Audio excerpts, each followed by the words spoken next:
security.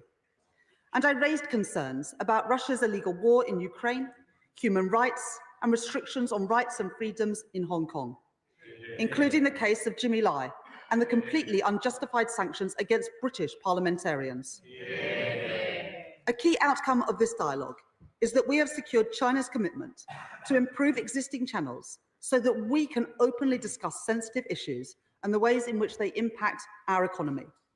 Because if we do not engage with China, we cannot raise our real concerns.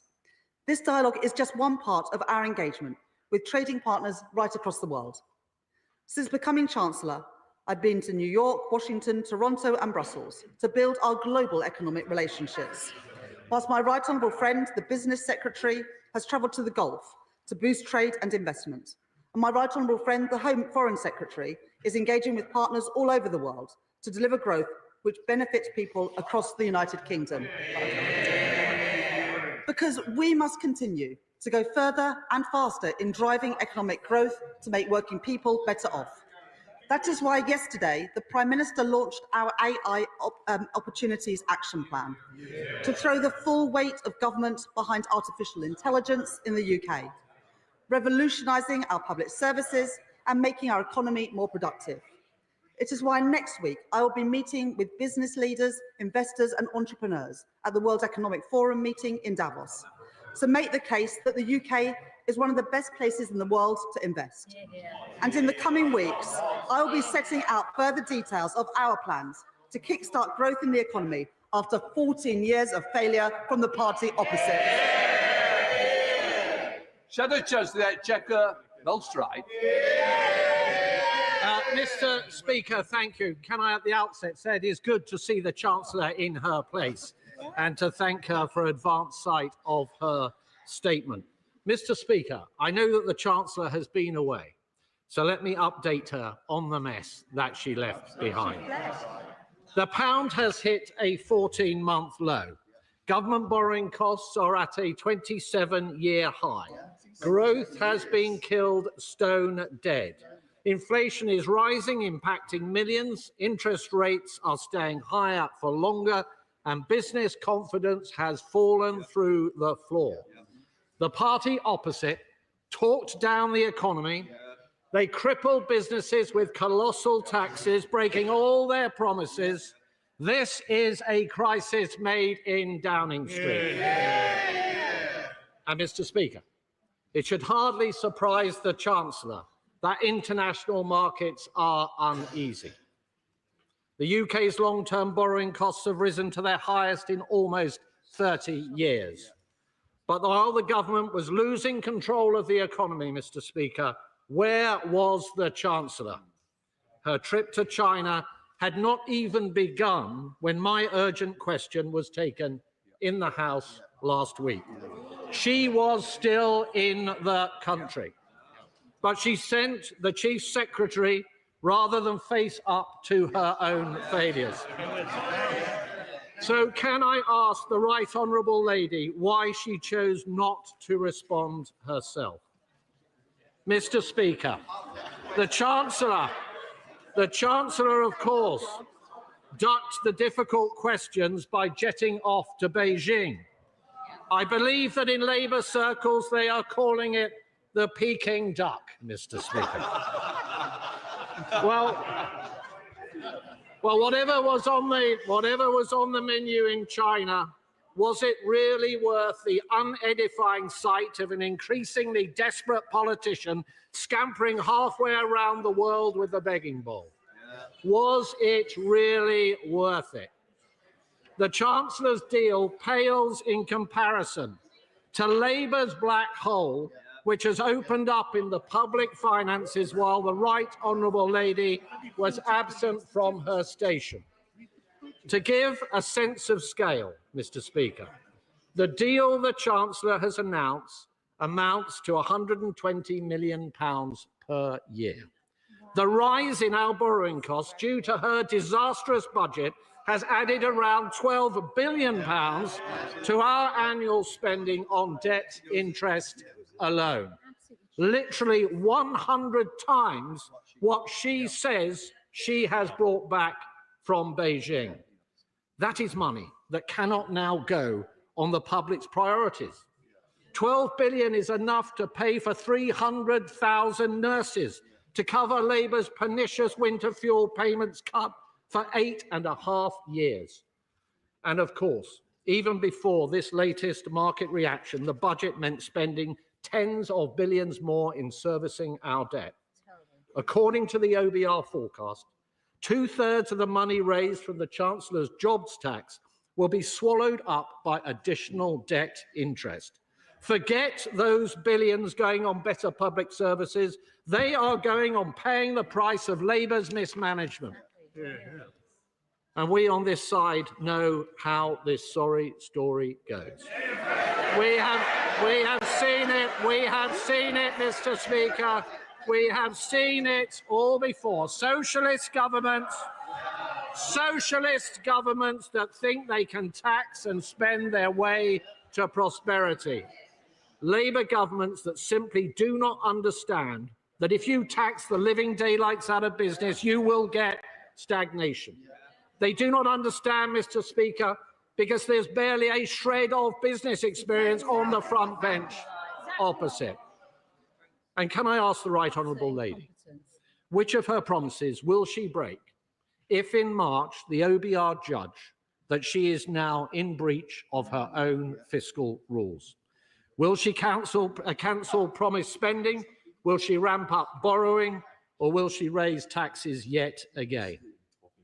Mr. Speaker, this whole sorry tale is nothing short of a Shakespearean tragedy, playing out before our eyes. This is the Hamlet of our time. They promised the electorate much while pouring the poison into their ear. At the end, you can feel the end. The Chancellor flailing, estranged it seems from those closest to her, those about her falling, the drums beating ever closer. To go or not to go, that is now a question. The Prime Minister will be damned if he does, but he will surely be damned if he does not. The British people deserve better. Chancellor of the Exchequer. Mr. Speaker, the Shadow Chancellor is simply not serious. I mean, I've been on that side for 14 years. I think that usually when you have a statement, you ask some questions. Now, we heard a lot from the right honourable gentleman about what he wouldn't do, but we've heard absolutely nothing about what he would do. Now, you can now see what happens when the leader of the opposition tells the shadow cabinet they shouldn't have any policies. Because as far as I can tell, the Conservative Party's economic strategy is to say that the UK should not engage with the second largest economy in the world, or indeed with our nearest neighbours and our biggest trading partners in the European Union. His economic strategy is to support higher spending, but none of the right decisions that are required to deliver sound public finances. And his economic strategy is to ignore the mistakes of the past, with no apology to the British people for his part in Liz Truss's mini-budget that crashed the economy. Now, I mentioned Liz Truss's mini-budget, but I appreciate that, having said that, I may now receive a cease and desist letter from her later. Now, the one question that the Shadow Chancellor did ask was, why did I go to China? Well, I went to secure tangible benefits for British businesses trading overseas.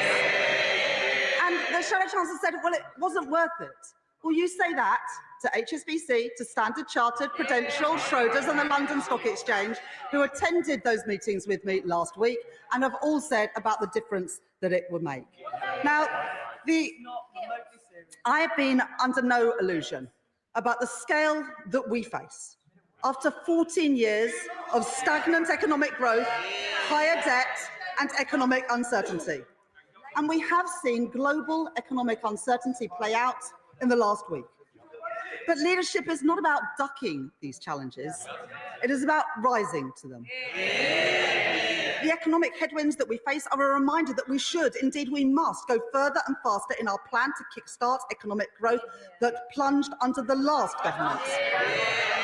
By bringing stability to the public finances after years of instability under the party opposite, unlocking investment that plummeted under the previous government, and pushing ahead with the essential reforms to our economy and public services. That is my message to the House today, because if we get it right, the prize on offer to us, to the British people, is immense. The opportunity to make working people off by making Britain better off. That is the mandate that this government has, and this is what we will deliver. Chair of the Treasury Select Committee, Dave. Thank you, Mr. Speaker. I welcome my right honourable friend's commitment to growth in this country and to encourage investment in the UK. Listening, though, to the Shadow Chancellor, you'd think that the country was going to hell in a handcart. And doesn't she agree with me that there is no time for panic, that it is perfectly possible to manage any pressures on the budget through astute management of public spending, and that compared with the years of austerity on the last side, we are a very, very long way from that approach. Chancellor. I thank the Chair of the Select Committee for that question. I set out the fiscal rules of this government at the budget in October, that we will pay for day-to-day spending through tax receipts and that we will get debt down as a share of the economy. We remain committed to those fiscal rules and we will meet them at all times. Liberal Democrat spokesperson Daisy Cooper. Thank you, Mr. Speaker, and I'd like to thank the Chancellor for advance sight of her statement. Let's be blunt. The budget hasn't worked. The Chancellor says that the government's #1 mission is growth, but to date there are no signs that the government is going to deliver it. The national insurance contributions rise is self-defeating. It undermines growth, it does not unleash it, and it piles pressure onto struggling small businesses and high streets. Neither does it raise anything like the sums of money for the NHS which the government initially suggested that it would.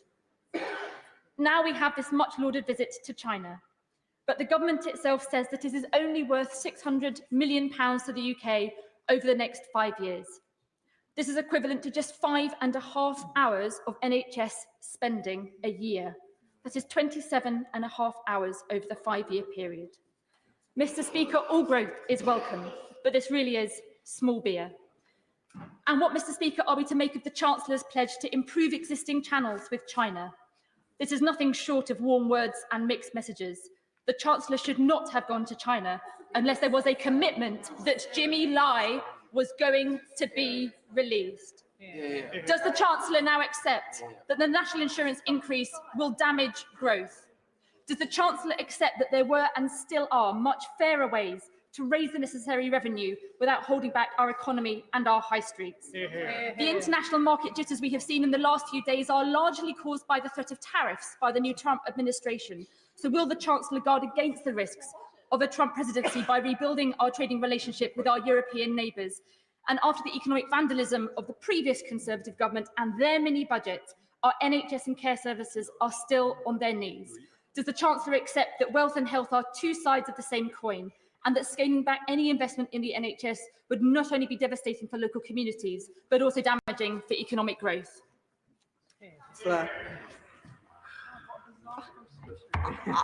I'm slightly confused by the response from the Honourable Lady.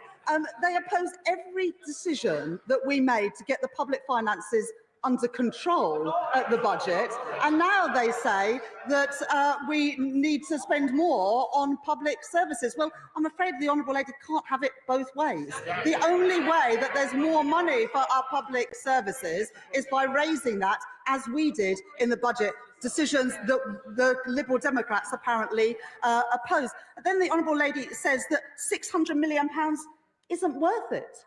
Well, that's £600 million of tangible benefits for British businesses trading overseas. I would have thought that the Honourable Lady would welcome enhanced trade and investment as a way to create more good jobs, paying decent wages in St Albans and indeed in all of our constituencies. Now, the Honourable Lady says that we shouldn't go to China because we need to raise difficult issues. Well, I'm not sure how the Honourable Lady thinks we're going to raise difficult issues unless we engage with the second biggest economy in the world. And because I went to China, I was able to raise issues around human rights, around forced labour, around Hong Kong and Jimmy Lai, and around the sanctioning of parliamentarians. You can't raise those issues unless you are in the room. I was in the room and therefore able to do just that. And I would finally just say to the Honourable Lady, this is the party that put £20 billion into the National Health Service at the budget in October. We were able to do that because of difficult decisions that we took, including on taxation. The Honourable Lady seems to want the additional money for public services, but without finding any way to pay for them. Well, that is the way that the party opposite got into the troubles they got into. I'm afraid the Liberal Democrats are going down exactly the same path. Rachel Blair. Thank you, Madam Deputy Speaker. Can I thank the Chancellor for raising the case of my constituent, Jimmy Lai? I know it will mean a lot to him and to his family. And does she agree with me that it is because of the profound differences that it is vital that we maintain this strategic engagement? Chancellor. I thank my honourable friend for what she's just said, and I think on behalf of the whole House, we would want to send our best wishes to the family of Jimmy Lai at this difficult time. I had the opportunity to raise this as well as other issues during my time in China, and I think it is incredibly important that at every opportunity that we have, we raise some of the difficult issues and challenge the Chinese authorities in the way that is appropriate and consistent with our British values. Sir Ian Duncan-Smith. Madam Deputy Speaker, the economic and financial dialogue was stayed because of the brutal imposition of the national security law in Hong Kong. So when the Chancellor and the government now go back to engage and reopen that dialogue, she does so on the back that things have got worse, not better. And the reality I want to put to her is that while she was away, Shein refused point blank in a select committee to answer the question whether they had slave labour in their supply chains, but the government wants them to register here in London. We have solar arrays being imported by the government here into the UK that demonstrably contain slave labour. So can I ask the Chancellor to be clear now to the House about the government's position on slave labour? Can she explain whether this government will allow any products or services or companies to align themselves here or import goods into here that contain any slave labour, no matter how important that import is? Chancellor of the Exchequer. I thank the right honourable gentleman for that question, and I know how importantly he takes this issue, along with so many other members on both sides of the House. Listing of companies in the UK is a decision for the Financial Conduct Authority, but any company listing on the London Stock Exchange has to live up to the responsibilities set out by the United Nations and the OECD on issues of forced labour, and this government is committed to working with international partners and businesses to ensure that global supply chains are free from human and labour rights abuses. As the right honourable gentleman knows, under Section 54 of the Modern Slavery Act 2015, commercial businesses who operate in the UK and have a turnover of more than £36 million are required to report annually on the steps they have taken. And quite right so, because modern slavery is absolutely abhorrent, and this government continues to take steps to deal with it. Stephen Sander. Thank you, Madam Deputy Speaker. Firstly, may I remind members opposite that UK bond yields are rising for the same reason German and French bond yields are, and that is because they are tracking the US rate. They never were very good at numbers, Madam Deputy Speaker. The Chancellor set out her economic philosophy that our prosperity is built upon secure foundations, indeed in a more uncertain world. Can the Chancellor set out how she is building that economic security here, and particularly with reference to having domestic energy rather than dependent on foreign fossil fuel dictators? Chancellor of the Exchequer. I thank my honourable friend for that question, and he is absolutely right that economic growth has to be built on strong foundations, and that is the approach of this government. And indeed, our mission to make Britain a clean energy superpower is consistent with that, because if we can wean ourselves off fossil fuels and dictators for oil, then we will be more secure in our economy because we do not have to import so much from overseas. Harriet Baldwin. Thank you, Madam Deputy Speaker. It's good to see the Chancellor back from China, and it's good to hear her reiterate that growth is her #1 mission, because we haven't had any growth since her budget. And I just would like to ask the Chancellor today, because accepting responsibility is the first step in solving a problem, will she accept that her budget last October has caused business confidence and growth prospects in this country's economy to plunge? I thought for a moment that the honourable lady was going to apologise for Liz Truss's mini budget, maybe on another opportunity. Thank you, Madam Deputy Speaker. I thank the Chancellor for raising the case of Jimmy Lai. I hope the government will in future as well press on the case of pensions owed to BNO constituents of Early and Woodley across the UK who've moved here from Hong Kong. I was surprised to hear the Shadow Minister advocate the kind of knee-jerk responses to intraday movements in market prices. It's this kind of short-termism, I would argue, Madam Deputy Speaker, that has led the party opposite to have 5 chancellors in only 4 years. Can our Chancellor reassure us that she will not be misled by such short-termism and instead keep her focus on the long-term ambitions of our government to raise living standards and to raise growth? Chancellor.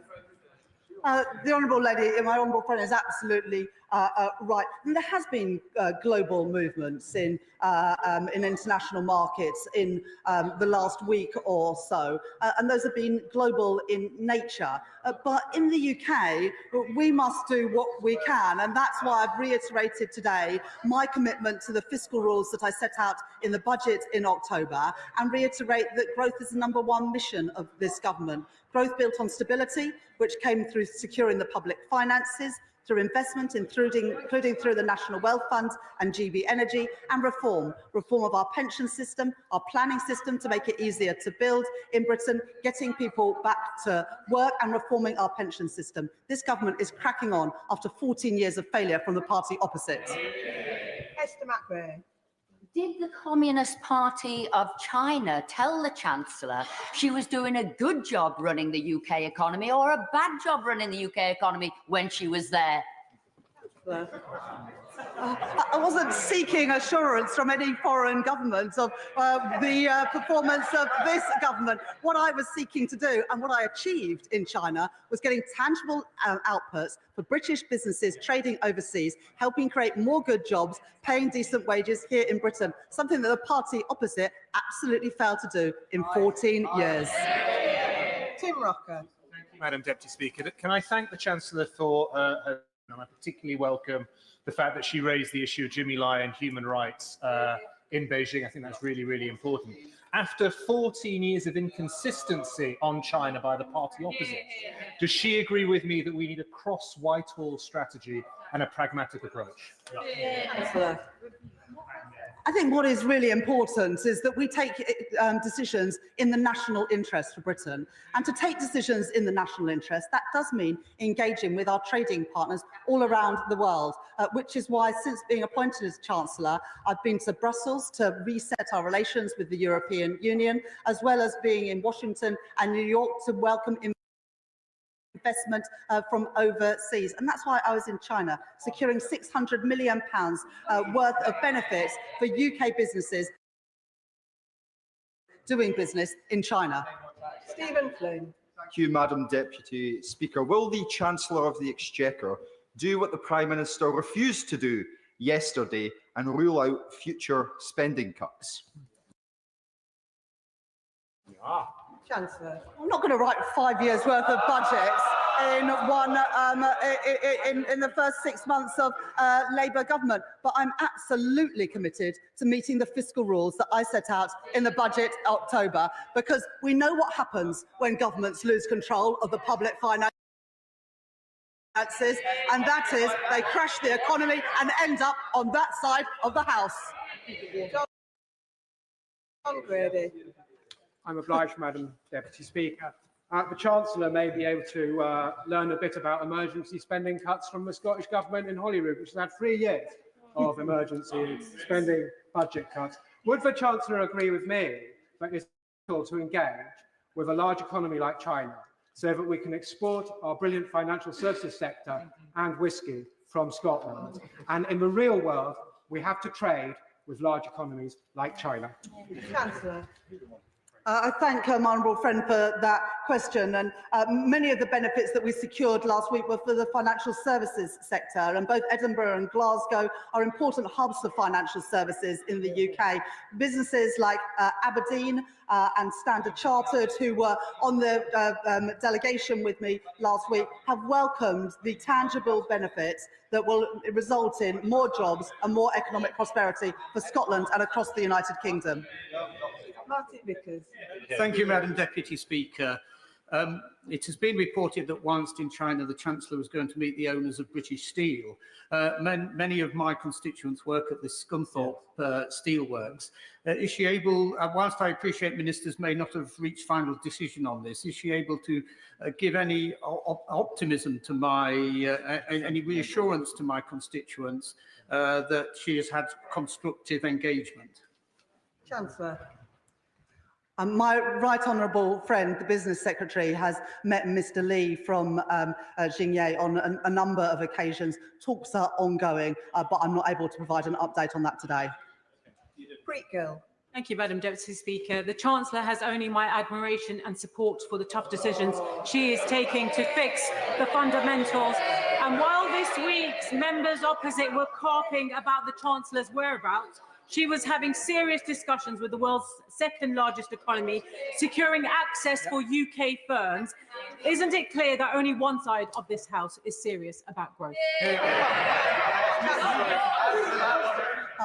I will always stand up for Britain's national interest and Britain's economic interest, which is why I am helping British businesses, some of our best British businesses, to export around the world. That's what I'm doing. It did in China at the weekend, and that is what I will continue to do, always standing up for our economic interest. Gavin Williamson. Thank you, Madam Deputy Speaker. Has the Chancellor of the Exchequer spoken with the Governor of the Bank of England to talk about what action needs to be taken to bring about stability in our bond markets? Chancellor. Well, I regularly speak to the Governor of the Bank of England. Indeed, he was on the delegation to China with me this weekend, and we work closely together to ensure that the British economy remains competitive in global markets. Katie White. Thank you, Madam Deputy Speaker. I'm quite surprised at the audaciousness of the benches opposite, who oversaw the debt levels rise over the last 14 years. It's just a shame they didn't turn their minds to it earlier. Does the Chancellor agree that serious discussions like these can deliver not just on our economic aims, but on our wider climate and international objectives? Chancellor. Well, I thank my honourable friend for that question. Unless we engage and work with our partners around the world. Next on efforts to secure the release of our hostages, let me share with you some of the details. And their economies. And investment opportunities and those trade opportunities, you can be sure that other countries will take advantage of them. That's why I was in China. That's why I will work with counterparts around the world to secure good outcomes for British businesses and jobs here in the United Kingdom. Dr. Andrew Morrison. Thank you, Madam Deputy Speaker. The Chancellor has been raising human rights abuses in China, but did she get the opportunity to raise with her interlocutors the extrajudicial work of the United Front Work Department, particularly in relation to UK institutions and especially universities? Yes, good question. Chancellor. I raised a number of issues around human rights abuses, labour issues, and indeed rights and freedoms in Hong Kong, including the case of Jimmy Lai. I raised that with all of the ministers that I met in China, always standing up for our values and our interests. Thank you, Madam Deputy Speaker. Unlike the party bickering on the opposition, we are cutting deals in the British national interest and putting Britain at the frontier. 600 million just over this weekend, an AI opportunities plan just this week. Does the Chancellor agree with me that we are the party of action, they are the party of rhetoric? Chancellor. I thank my honourable friend for that question. You know, we're on this side of the House and not going to apologise by getting a good deal for British businesses and people working for them. I'm determined to leave no stone unturned in ensuring that British businesses have the rights and the freedoms to export and trade around the world, helping to create good jobs here in Britain. Sarah Olney. Thank you very much, Madam Deputy Speaker. UK exports to China currently represent less than 10% of UK total exports, whereas our exports to the EU represent over 40%, representing as it does the greater opportunities available to our small and medium enterprises in trading with the EU. Will the Chancellor commit to spending 4 times as much time talking to our European partners about our trading opportunities as she has done to China? Chancellor. I would just say to the honourable lady, it's not either or. We can't write off one country and say we're going to put all our eggs in a different basket.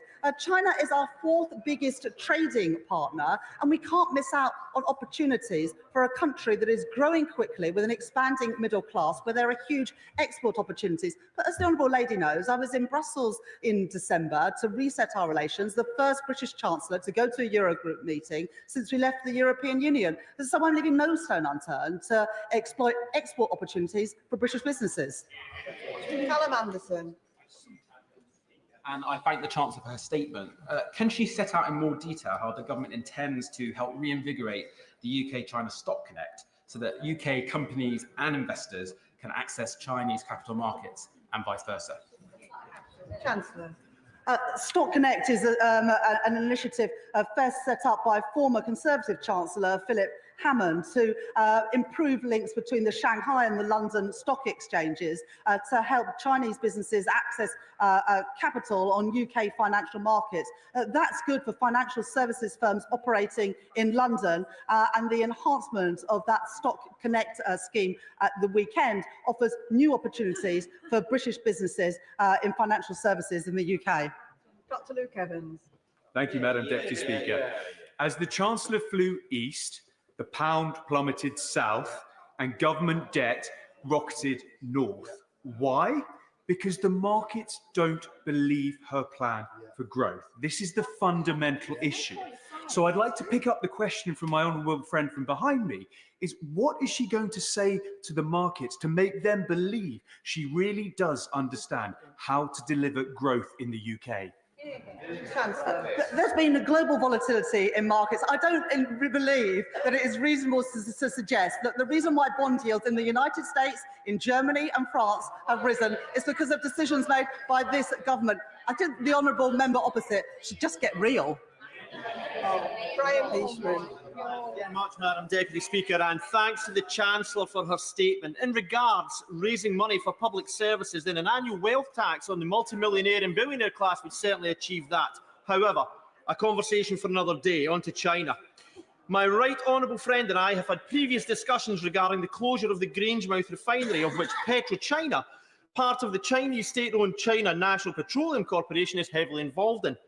If the refinery closes, then thousands of jobs will be lost. This is not just a constituency issue for me. It will impact all of Scotland, as our fuel and national security will be severely weakened. Did the Chancellor speak about the issue with her Chinese counterparts, and if not, will she do so? Chancellor. I thank my honourable friend for that question. We're working closely with the Scottish Government to ensure that there's a bright future for the people of Grangemouth, because deindustrialisation should not be the future for communities, including in Scotland. Richard Price. Thank you, Madam Deputy Speaker. Well, the data shows, Chancellor, in September and October, that the economy is falling. It's going down. And the markets are expressing their clear concerns, the currency markets, the bond markets, and selling off, that actually there is no growth and that the economy continues to fall. If the Chancellor is so confident, can she confirm to the House when the economy will start growing again? Chancellor. I thank the honourable gentleman for that question. Growth is the #1 mission of this Labour government. But the truth is, it's not possible to turn things around quickly after 14 years of lacklustre growth and declining living standards from the party opposite. But we're leaving no stone unturned, which is why last week in China, we secured £600 million worth of tangible benefits for the UK economy, helping great British businesses exporting overseas. Nestle Calix-Scan. Thank you very much, Madam Deputy Speaker.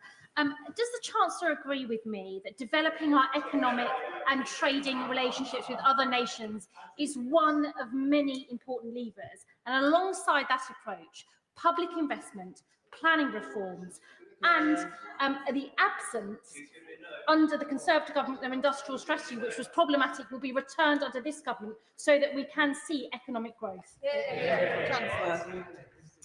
The best way to grow an economy is to boost investment in an economy. And the truth is, under the Conservatives, we were the only G7 economy where investment stood at less than 20% of GDP. That is the inheritance that this party was bequeathed by the party opposite. And we're beginning to turn that around by the creation of a national wealth fund to leverage in private sector investment, planning reform to get Britain building again, and pensions reform to unlock £80 billion of investment to help small and start-up businesses to grow.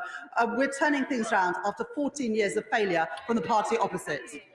Paul Holmes. Thank you, Madam Deputy Speaker. While the Chancellor was in China securing her measly £600 million, borrowing rates reached the highest that they have been since 2008. And in 2023, she said her budget would be a budget with real ambition to fix the foundations, a budget that would rebuild Britain. How's that going when her mess has caused the borrowing to be the highest it's been since 2008 and making real working people in this country suffer? Well, I'm not sure if the honourable gentleman follows global financial markets, but borrowing costs for countries around the world have increased. But what we saw under Liz Truss's mini-budget was something unique to the United Kingdom, where it was just UK markets affected because of the decisions by the party opposite. Chris MacDonald. Thank you, Madam Deputy Speaker. It's great to see our Chancellor of the Exchequer working with international business and winning investment for the UK. Does she agree with me that whilst the party opposite were happy to sell out our heavy industry to China, leading to the end of steelmaking in Teesside after 150 years, our industrial strategy is delivering investment in steel, in chemicals and life sciences, in Stockton North, in Teesside and across the UK? Chancellor.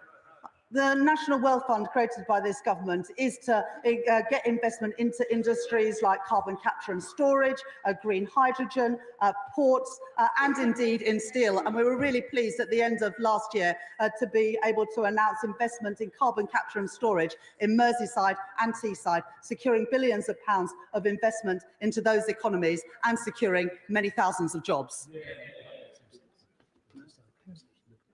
Luke Murphy. Thank you, Madam Deputy Speaker, and I thank the Chancellor for her statement. I do think it's worth reminding the House that under the previous government, business investment fell to 28 out of 31 OECD countries, lower than Latvia, Slovenia and Hungary. Could the Chancellor set out how our industrial strategy is going to overcome this terrible legacy on business investment left by the party opposite? Chancellor. Well, one of the reasons for such poor investment and the lowest investment out of all the G7 economies is because our planning system makes it so hard to get anything done in this country. And that's why the planning and infrastructure bill that's being brought forward by my right honourable friend, the Deputy Prime Minister, will turn that around, making it easier to invest in transport, in digital, in housing, and so much more. That is the way to get our economy growing after 14 years of failure. Carla Lockhart. Thank you, Madam Deputy Speaker, and can I thank the Chancellor for her statement. China, New York, Washington, Toronto and Brussels to build economic relationships, yet won't take time to speak with the Ulster Farmers Union, the NFU, the Farmers Union of Wales, the NFU Scotland, to hear firsthand the devastating impact that her death tax is going to have on family farms and small businesses. When will the Chancellor realise no matter what deals she does around the world, and I welcome them, Rome is burning around her.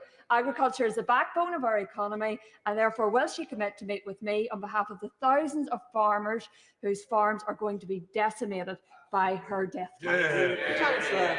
I've had the opportunity on a couple of occasions now to meet the First Minister and the Deputy First Minister from Northern Ireland, and I'm sure that my right honourable friend, the Environment Secretary, would be happy to meet with colleagues from Northern Ireland. But the truth is, Madam Deputy Speaker, we inherited a £22 billion black hole in the public finances from the party opposite, and to ensure that we can stabilise our public finances, we had to make difficult decisions on taxes. And at the moment, we hear from the party opposites, they don't like the increases in taxes, but they want the increases in public spending. Well, Madam Deputy Speaker, you can't have it both ways.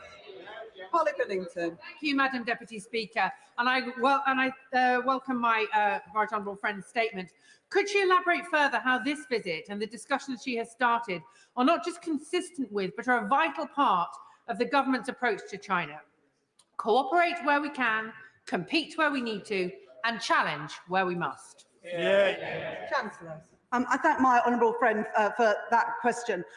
This is the first economic and financial dialogue between our two countries since 2019. And since then, other countries around the world have continued to engage with China, securing tangible benefits for their economies. I don't want UK businesses and people working in our country to miss out. And that's why this weekend we secured £600 million worth of tangible benefits for businesses exporting to China, therefore helping to create more good jobs, paying decent wages in our country. Nick Timothy. Thank you, Madam Deputy Speaker. I'm slightly worried that investors will be watching this statement and wonder what planet the Chancellor is on. She just said that she's investing in transport infrastructure. She's actually cutting transport capital budgets. She has previously said she wants only one budget a year, and the March statement is billed only as a fiscal forecast. Can she rule out any new tax rises or departmental spending cuts in the March budget, in the March statement, or will the fiscal forecast become an emergency budget? Chancellor. We've committed to have just one budget a year to provide businesses with the certainty that they need to invest. So we will have an update from the OBR in March. But I can also give this commitment. I set out, as I've already said, the fiscal rules that we will balance day-to-day spending with tax receipts, and we will get debt down as a share of GDP within the forecast period. And we will continue at all times to meet those fiscal rules. Tony Vaughan. Thank you, Madam Deputy Speaker. May I congratulate the Chancellor on unlocking £1 billion of value for the UK economy, which would not have been unlocked if she hadn't gone to China. Exactly. Does she agree with me, though, that the government's decision to thaw UK-China relations, which was much needed, is reaping dividends now, and that while also allowing us to press China on difficult issues, including human rights and labour standards? Chancellor. I thank my honourable friend for that question, and that's exactly right. We managed to secure tangible benefits for the UK economy and British businesses exporting. At the same time, we were able to make and raise difficult issues that we would not be able to raise if we weren't engaged. That's the benefits of being able to engage. You get the benefits and you can raise those tricky issues. Dave Dugan.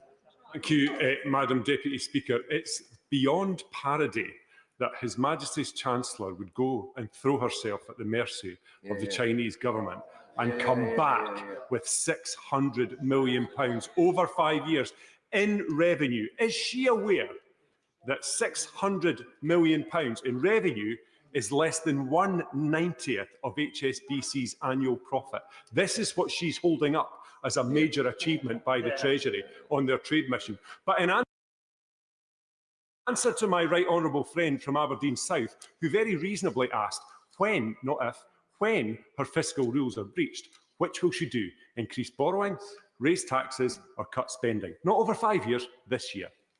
Chancellor. Well, I'm sure that the honourable gentleman opposite is an expert in HSBC, but I would rather take the words of the chairman of HSBC, who welcomed the tangible investments and indeed led the financial forum that we also held last week in China.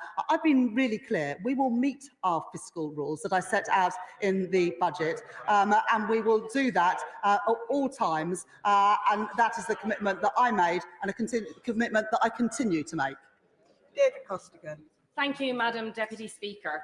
Would the Chancellor confirm that for her, growth must always go hand in hand with economic security, a lesson that the previous Conservative government refused to learn when they left 85% of us dependent on expensive foreign gas to heat our homes this winter?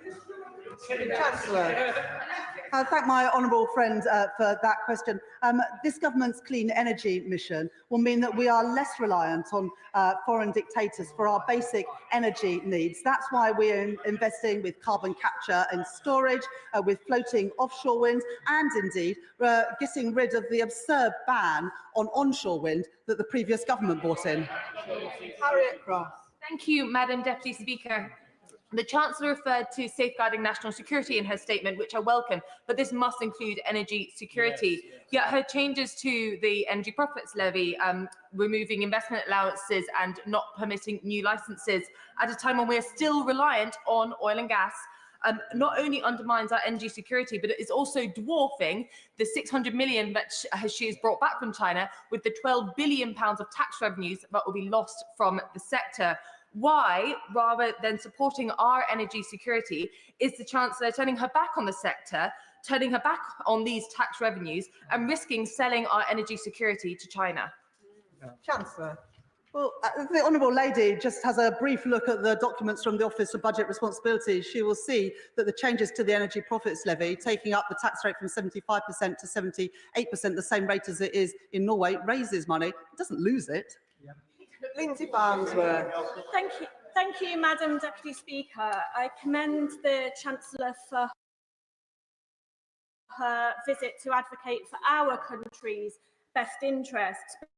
Agree with me that Chinese companies must not provide any support to Putin's illegal war in Ukraine. Chancellor.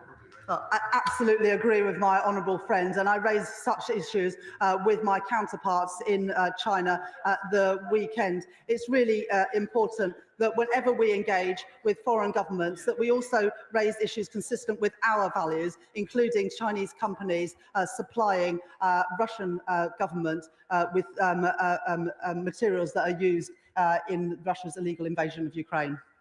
Jim Allister. Did the Chancellor raise any concerns, or indeed does she have any concerns, about the Confucius Institute, the Chinese government-backed operation across the United Kingdom? Did she raise any concerns about that? And in respect of Jimmy Lai, what answer did she get? Chancellor. When our Prime Minister met with President Xi Jinping in Rio last year, they agreed that one of the points of re-engagement was that we were able to make clear our concerns about a range of issues, but in a way that was private, and I'm not going to go into the details of that conversations, but with all of the Chinese officials that I met the weekend, I raised these issues. And the problem is that the party opposite, for all their chuntering, they didn't raise these issues because they didn't even engage. Ben Tolman. Madam Deputy Speaker, my constituents in Chelsea and Fulham, many of whom work in financial services, will have been amazed, I think, just as I was now, when the Shadow Chancellor, in a fit of pique, demanded that the Chancellor should have come home from China to talk to him in this House, rather than stay, promote growth, access to the world's second largest market, and winning new licenses, winning quota allocations for financial services businesses, with, as anybody who's taken the trouble to listen carefully to the Chancellor will have recognised, more on the way. So what does the Chancellor think the city and the banks that accompanied her would have preferred in the long-term interests of this country? Yeah. Stay in China to win for this country, or come home to satisfy the Shadow Chancellor's bit of pique? Chancellor of the Exchequer. Well, you just have to look at what the businesses have already said about the deal that we managed to secure last week. Tangible benefits for British businesses exporting to China, helping to create more good jobs, paying decent wages here in Britain. It's been welcomed by businesses. It's a shame that the party opposite no longer stands up for British businesses. Ben Spencer. Thank you, Madam Deputy Speaker. We have an embargo on Russian oil and gas. China continues to import it, and apparently Russia will be China's #1 supplier this year. Did she raise this with her counterparts on her trip to China? And what assessment had she made of her deal so that it doesn't inadvertently support the Russian war effort? Chancellor. As I've already said in the House today, I raised the issue about Chinese companies supplying the Russian government. I raised those issues. And indeed, the honourable member will know that last week, alongside the United States, we increased sanctions on Russian oil and gas to make it harder for Putin to continue to conduct his illegal war. Chris Vins. Deputy Speaker, can the Chancellor outline how this visit is an example of ongoing dialogue with the international community which will benefit businesses and residents in my constituency of Harlow? And while we're quoting Shakespeare, will she agree with me that there's something rotten in the state of the Conservative Party? or perhaps the Conservative Party is in a rotten state? Chancellor. I'm glad that my honourable friend has used the 50 minutes of this statement to come up with such a good line. Look, my honourable friend is absolutely right that many people working in Harlow work in the financial services sector and will very much welcome the enhanced licences and quotas and licences, incidentally, that many other countries and their banks already have because their governments have engaged with China. Those are opportunities that we've missed out on in Britain for far too long because for 6 years we failed to be involved in an economic and financial dialogue whilst other governments cracked on and made sure that they supported and stood up for their national interest. Sheriff Contavan. Thank you, Madam Deputy Speaker. Notwithstanding the importance of China as a trading partner, can the Chancellor please explain to the House what steps the government is taking to address the issues of forced labour links with Uyghur workers in supply chains and fast fashion companies like Shein? Can the Minister provide data on the extent of forced labour in UK supply chains, especially in the garment sector, and outline any actions to strengthen due diligence requirements for companies sourcing from known human rights abuse areas like Xinjiang? Chancellor. I thank the honourable gentleman for his question. As I've already set out, one of the issues that I was able to raise with my counterparts in China was issues around forced labour, particularly in Xinjiang. And as I said in answer to the question from the right honourable gentleman, the member for Chingford and Wood Green, I also have been really clear that any company seeking to list in London has to meet stringent requirements as set out by the United Nations and the OECD on labour supply and the treatment of workers. Final question in this statement, Jim Shannon. Thank you, Madam Deputy Speaker. Whilst I welcome the UK-China Economic and Financial Dialogue Agreement, however, as Chair, and the Chancellor will know this, however, as Chair of the APPG for Freedom of Religious Belief, I've repeatedly in this House highlighted human rights abuses in China, with the Uyghur Muslims, with Tibetan Buddhists, with Christians in Hong Kong and China. How will the government and the Chancellor ensure safeguards to British money and goods are put in place to ensure that economic engagements do not directly support these violations? Human rights concerns, forced labour, denial of religious freedom, ongoing suppression in Xinjiang, Tibet, Hong Kong and Taiwan must be remembered at all costs in all deals with China. Thank you. Answer the Exchequer. I thank the honourable gentleman for that thoughtful question. It's important that when we engage with China, that we cooperate where we can compete where necessary, but that we challenge whenever our values do not align. Like the honourable gentleman, I care deeply about issues of religious freedom and also about issues of forced labour. But that's the whole point about engaging, because you have to engage in the world as it is, not as the world as we would like it to be. And it is through these engagements that we are able to raise even some of the most difficult of issues and to be very clear about the values of our great country. Yeah. That concludes the statement, and I'll now give a few moments for the front benches to swap over.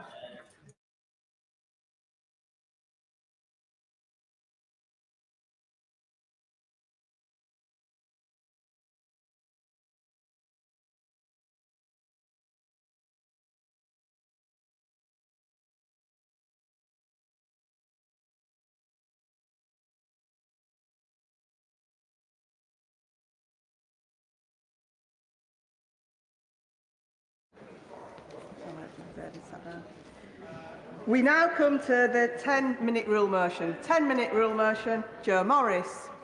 Thank you, Madam Deputy Speaker.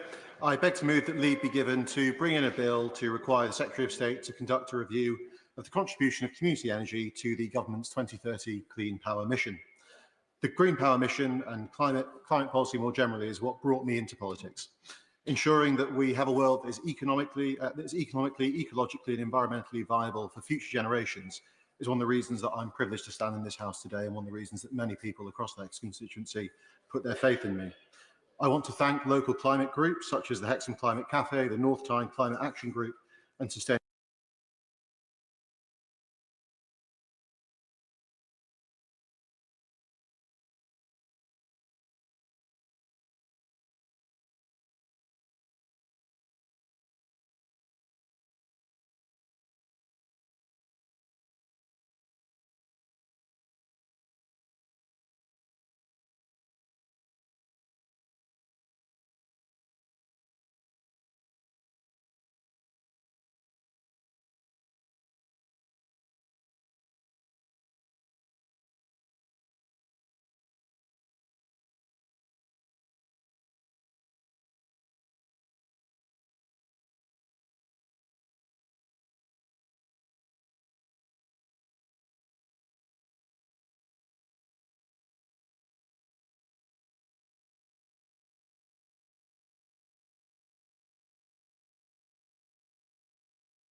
The pound has hit a 14-month low. Government borrowing costs are at a 27-year high. Growth has been killed stone dead. Inflation is rising, impacting millions. Interest rates are staying higher for longer, and business confidence has fallen through the floor. The party opposite talked down the economy. They crippled businesses with colossal taxes, breaking all their promises. This is a crisis made in Downing Street. And, Mr. Speaker, it should hardly surprise the Chancellor that international markets are uneasy. The UK's long-term borrowing costs have risen to their highest in almost 30 years. But while the government was losing control of the economy, Mr. Speaker, where was the Chancellor? Her trip to China had not even begun when my urgent question was taken in the House last week. She was still in the country, but she sent the Chief Secretary rather than face up to her own failures. So can I ask the Right Honourable Lady why she chose not to respond herself? Mr. Speaker,